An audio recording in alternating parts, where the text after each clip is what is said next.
একটা ছোট মেয়ে যে একদিন হঠাৎ বদলে যেতে শুরু করে। তার হাসি, তার চোখ, এমনকি তার কণ্ঠ সবকিছু যেন অন্য কারো হয়ে গেছে। মুভির নাম দ্য এক্সোরসিস্ট। গল্প শুরু হয় অভিনেত্রী ক্রিস ম্যাকনিল আর তার 12 বছরের মেয়ে রিগানকে নিয়ে। ওরা দুজনেই ওয়াশিংটনে থাকে। শান্ত জীবন কাটাচ্ছিল, কিন্তু হঠাৎ করেই রিগানের আচরণ অদ্ভুত হতে শুরু করে। রাতের বেলা চিৎকার করে ওঠে, নিজের ঘরে একা একা কথা বলে, আর জিনিসপত্র নাড়িয়ে দেয় যেন অন্য অদেখা কেউ আছে ওখানে। মা ভাবে হয়তো মানসিক সমস্যা।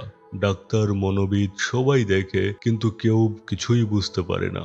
দিন যেতে থাকে, রিগানের অবস্থা আরো খারাপ হয়ে যায়। তার কণ্ঠ বদলে যায়, সে অচেনা ভাষায় কথা বলে। শরীর কেমন যেন নিজের নিয়ন্ত্রণে থাকে না। তখন ক্রিস বুঝতে পারে এটা আর সাধারণ কোনো অসুখ নয়, তার মেয়ের মধ্যে ঢুকেছে কোনো এক অশুভ আত্মা।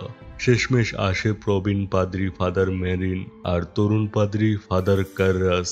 তারা শুরু করে ভয়ঙ্কর ধর্মযুদ্ধ, এক্সোরসিজম। ঘর কাঁপে, বাতি নিভে যায়, রিগান শূন্যে ভেসে ওঠে, তার মুখ বিকৃত হয়ে যায়। আর তখনই আত্মাটা নিজের পরিচয় দেয়, একটা কর্কশ কণ্ঠে বলে, I am the devil. Father Carus থেমে যায়। এ যেন আর কোনো শিশুর কণ্ঠ না, এটা শয়তান নিজেই কথা বলছে।